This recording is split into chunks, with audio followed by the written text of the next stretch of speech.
95 عاما من التجارب، هل يمكن اختصارها في كلمات؟ ذهبنا إلى شوارع مونتريال لنواجه الحقيقة وجها لوجه. سألنا من عاصروا قرابة القرن من الزمان: ما هو الخطأ الذي دمر حياتكم؟ وما الذي تمنوا لو عرفوه في شبابهم؟ شاهدوا الفيديو للنهاية، لأن حكمة 90 عاما قد تغير مسار حياتكم في دقائق. What's a big mistake that you made or a big regret that you have that taught you a valuable lesson in your life? My haste to get married, and it backfired, really. I don't have any children. I did regret it, of course. Very few things in life are worth fighting over, but one sees the end coming. It took me quite a long time to realize that. In this video, I'll be in Montreal, Canada, asking strangers in their 70s, 80s, and 90s, some of the oldest and wisest people in the world, about their biggest mistakes and their advice for someone of your age. How old are you? 96. 96? Yeah, Seriously? positively. Are you actually 96? I promise you I'm 96. Wow. Okay. I think I'm 93, maybe it's 95, but I'm not sure. Somewhere around there. I just turned 75. What does it feel like to be 75? Honestly, I have not processed it yet because I'm fit, play tennis 4 times a week, and I'm really lucky health-wise. Each morning I go to the swimming pool before I go to work. I read, I walk, I bicycle. This is passion. And when you love doing something, it doesn't need effort to do it. I have a wonderful husband, a lot of friends. I can still do a lot of things. I had to give up a lot of things too. But that's the hard part of when you have to give up certain things because of your age. Where do you think people go wrong? I say a lot of people who are 75, just from our experience, they don't feel the way you feel. I don't know if it's so much they go wrong, but I think it has a lot to do with whether or not you're social, you're interacting a lot, you've got sort of friends, people that, you know, you can see and share with. I think that's a lot of it. People tend to get lonely, then they get withdrawn, and they get kind of grumpy, and then it affects their health. Since I'm feeling well, I have no complaints, but one sees the end coming. What does it feel like to see, you describe one sees the end coming? What does that feel like? I'm expecting my first great-granddaughter in January. I'd like to see her. I will die with a smile on my face, but regret that I'm missing so much. But also I feel the world is going to hell, so I feel... It's a good time. No, I feel bad for my children. It's not. What do you think makes a great life, in your opinion? What makes a meaningful life is to have good relationships with all kinds of people, be able to talk to people from all kinds of generations. You notice I haven't said anything about children because I don't have any children. Was that your choice? Oh, absolutely. Do you regret that?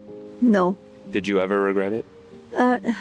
I did regret it, of course. I did feel that it's something that I should perhaps have done, but I wasn't cut out for it. When you think back on your life, what's a big mistake that you made or a big regret that you had at the time that taught you a very valuable lesson? My haste to get married. Yeah, that would probably be it. So my marriage didn't work out, and I was in a very good place professionally, gave everything up because I felt that the clock was ticking. And it backfired, really. I would have waited before getting married. I think I got married really before I should have. It took me quite a long time to realize that. So you're married? I was married. My wife died. Oh, I'm sorry to hear that. How long were you married for? 45 years. No, 55. Sorry. 55.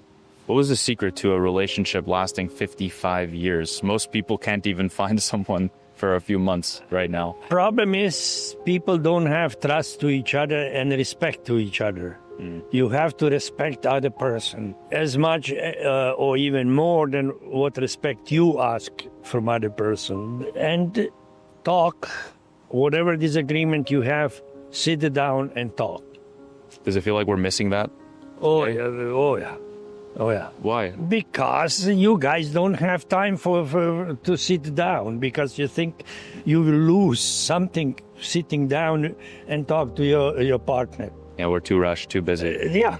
I've been very lucky. I've been married 67 years. We got married very young. I was 22, she was 21. And we had all our kids by the time we were 30. Been a very happy marriage. And she has looked after me. She's still around? Yeah. Amazing. Yeah. And she's in great shape. She looked after me when I was early 20s. I weighed like 240 pounds. And she got me eating correctly and exercising. And I think I'm in good shape physically. And I give a lot of the credit to her. Mm-hmm. Yeah. What has been one of the secrets, if you're thinking about it, to the relationship being this amazing at this point? Compromise. No question. It's very few things in life are worth fighting over. I wanted to go downtown. She wanted Westmount Square. So we went to Westmount Square, and I'm very happy. You know, Compromise. Yeah. Happy wife, happy life. It's true. Yeah, it's not worth fighting over. Can you define the word love? Extreme respect and caring. No more than that. The physical side dies early. It's not. How early? Oh, it varies. So good. How long have you been married for? How long were you married for? I was married for 50 years. And yourself? Okay. Yes. Through a few. Oh, yeah. Have you? I'm kind of like Henry VIII, but I've only had 3. Okay.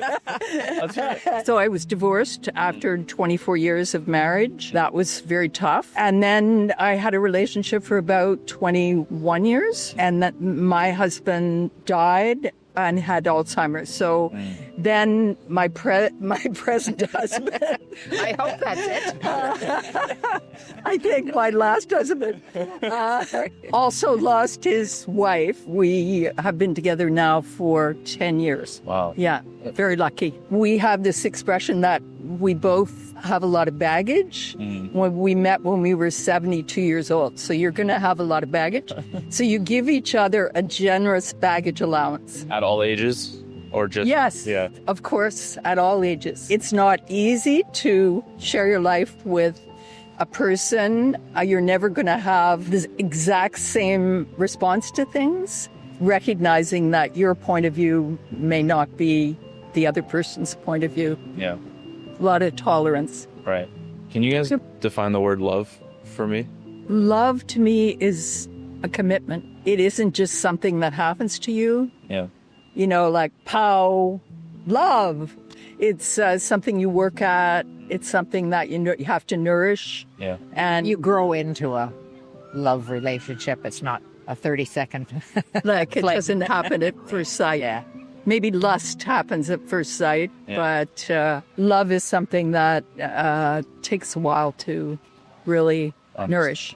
You and me right now, we're talking in a park on a beautiful day, and we wanted to make a painting here that shows kind of like our story. It's like a young person and an old person having a conversation about life, but also to show people one conversation you have with somebody might change your life. I'm from Haiti. It's a country of artists. What I feel when I saw that, it shows the transfer of knowledge. If you cannot travel, you could talk to people who's older or could give you experiences. What's the value of speaking to another stranger, you think? Le rapport humain. It's the human touch, the human touch, feeling. C'est ce rapport-là. That's what life is about, basically. It's life. Well, hopefully both of us are open to being able to hear share some experiences, share some learnings, and from both sides, right? But as the older person, hopefully you're listening too. Yeah, because we can both learn from each other, right? That's right. Do you wish young people did this more? For sure. Everybody did it more. Yeah. Yeah, not just young people. Yeah. But everybody. Yeah. Don't see gray hair and think, Right. One lesson I've learned from all of these interviews is that surrounding yourself with the right people and the right environment is crucial to achieving the lifestyle that you want to live. And for us, having this piece draped up in your home or in your workspace instantly reminds you and motivates you every single day to become the best version of yourself. We work with one of my really good friends in Montreal who hand-painted this. And so if you want to support her and you want to make sure that you brighten up your living and workspace, I highly recommend you grab a copy. There are limited copies available, linked in the description below. If you were to put yourself here, and let's say this was me, what advice would you give to me on living a great life? Maybe something you wish me and people my age would learn a little sooner. Make a point of knowing, liking, and communicating with as many people as you can.